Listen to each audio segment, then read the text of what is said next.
Iso chamo espírito, os anos que teño se cree. No, que va, teño 59 anos. 59. Sí. Esta casa como se conocía na aldea? A casa de día. Aquí en Belén justo somos 5 casas. Como meus bisabuelos ou así, como que eran caseiros desto de aquí. Foron caseiros. Meu tatarabuelo sería, marchou a traballar a Filipinas. E despois isto comprou o meu bisavó, pero ainda recordo que o meu avó ainda foi a Cuba ganar cartos para acabar de pagar isto. Fixo era unha maleta para ir a Cuba, unha maleta de tablas que antes as bebidas, as gaseosas ou así, viñan en caixa de madeira. Sí, sí, sí, Non sí. me acordo deso. Pois desas tablas fixo a caixa para ir a Cuba. Cun candado, bueno, teño aí ainda no Era fallote. gravada. E cando veu, trouxo da súa maleta, en teoría, un martillón de ferro, que tamén indo a conserva. Fíjate ti, ora marchamos 5 días de vacacións, imos con 4 maletas que non podemos máis. E ele nunha mini maleta así, nun caixón, marchou non sei canto tempo para Cuba. Sí, bueno, porque naqueles tempos o meu abuelo, pois eu que sei, tiña algúns cartos, non sei, e así como que viña moita xente como pois, a pedir cartos prestados. Sí. Eso acordo ben de cando era pequena, como que ten vido así bastante xente, como viña como a pagar os intereses, así cada ano ou así. Porque meu paciño era moi aforrador. Entonces facía el, non sei se vos acordades, antes, bueno, ainda agora, a veces hai naranxas que traen como un papeliño, non? Así, antes era máis fino de color ese papeliño. Pois con ese papeliño, ele tiño o seu tabaco aí, picaba, e facía o piquiño co papel da naranxa. E deso acordo meu. Sí. Non, era labrego, pero facía de todos. Por exemplo, sabía que facer de albañil, pois facía un casete cos cochos de albañil. Se tiña que subir un valo, pois para os valos, nós temos todas as areias amuralladas con valos de pedra. Iso facía o Hermas, un tío meu.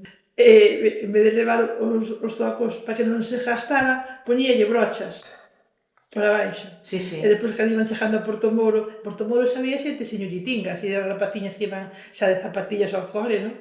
E miña nai iba cos zocos e dicía que moita vergonza lle daba cando iba chegando a Porto Muro, xa que había esa carretera, e os zocos pisaban así pola carretera, e era como se fose un cabalo pisando. Taconeaba, claro, sí, sí, sí. Criei-me con a miña nai e con miña madriña e con miña abuela, porque primeiro casarase miña madriña para aquí, para casa, pero entonces a morrer seu home, hasta meu abuelo morreu cando eu tiña, despois de facer a comunión, cando eu tiña 8 anos ou así. E despois sempre se quedamos mamá, madrina, abuela e eu. Por iso sou tan gobernadora, porque sempre me gustou gobernar e levar o timón. De feito, hai moitas mulleres que, bueno, están á sombra do home ou eso, non. Aquí, tanto eu como unha prima miña que teño tamén aí, xa nos teñen María como que somos as marimandonas. Durante o ano, pois sí, como que María quedaba máis na casa ou así, pero cando chegaba o traballo fuerte das ervas secas ou iso todo, pois iba todo o mundo por fora, sí. E máis axudábanos moito, viña xente a axudarnos. Por exemplo, os veciños xa sempre te xuntabas para as ervas secas ou para a malla ou así, xuntábase sempre moita xente. Ou para se echar o millo, Sí. ibas echando rejo aí, mellor 10 personas, levabas aí un eito todos. Pois da agricultura, nós como que éramos uns labradores moi bons, non sei se vivira meu pai, se viviran homes, pois isto avanzaría moitísimo, habría establos grandes. Bueno, quero dicir, pero eles o que fixeron pois foi aguantaron, non é dicir, non venderon nada, non prosperaron, pero tampouco aguantaron todo o que había, tamén tiñamos un criado. Eu acórdome polas mañás, iban, ao mellor, botaban un pouco as vacas cedo, porque senón antes as vacas moscaban. Sí, había que metelas para dentro xa cando saía o sol. E despois marchaban coller ao monte co fouciño. Había unha leira que nin nosa era, que era dun veciño, e creo que ten 100 ferraos a leira. Pois collera co fouciño toda entre eles os tres. Iban aos poucos por a mañá, eu xa collín 3 dúcias, eu collín 2 dúcias de panadas, contaban as panadas. Despois iban co carro, cas vacas, a buscalo, e enchían as leiras, e despois iso viña para casa para facer esterco. E despois outra vez quito o esterco para fora. Iso é incrível que se leva traballado aquí na agricultura, é unha barbaridade. E cando era pequena, xa foi un pouco máis grande, aquí había as mallas, se vos acordades das mallas, as medas e todo, viña unha malladora a mallar. Pois sempre o traballo máis fuerte, iban os homes máis fuertes, eso, para arriba, poñíanse como nun banco ou así, para cortar os fachuzos, os moños, e meter a máquina rapidamente, canto máis pronto acabara, millor. Pois aquí nesta área íbamos, miña prima máis eu sempre para arriba, para facer a malla. Foi unha área que nunca houve así homes. e os poucos que houve estaban enfermos, sí. Aquí a festa máis importante é a de Día de Belén.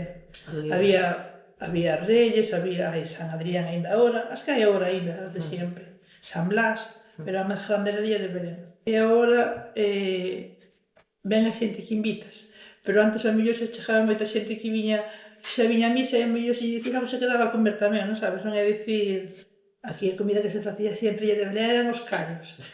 Ensaladilla, callos e carne asada. Eu, cando era pequena, personalmente, a mí me facía moitas veces que me gusta moito, que ainda teño ganas de facer un día, sopas de fría. Ferves o leite, botas un pouco sal e azúcar. Botas aí pan, máis ben era o pan rexeso, mellor, como que as codias, máis ben. E justo cando empeza a ferver, como que o sacas do lume. Deixalo reposar así un pouco, iso está buenísimo. Pero eu acórdome, eso, cando era pequena, ou íbamos á casa dos veciños, que sempre polas noites íbamos á casa dos veciños a falar ou así. Tapábame a madrina con un mantón cando chovía de inverno e con un tizón ibas así polo campo arriba alumbrando co tizón, sí. Home, cambiou porque vai a menos que non hai casi xente ninguna, quedamos 4 pelagatos aquí, non hai nadie. E aparte o que sei antes, pois eso, pois un día de verán salías ao campo e estaba todo o mundo aí sentado, falando un conto, agora sabes que non hai nadie, sacando unha excepción dun domingo que te xuntes así, pero non, antes sempre había moita máis xente, sí. Nenos xogando aí, nenos que quixen dormir a siesta ao mellor, e non deixaban dormir a siesta co ruído. Agora, esta aldea é unha aldea morta, non hai nadie.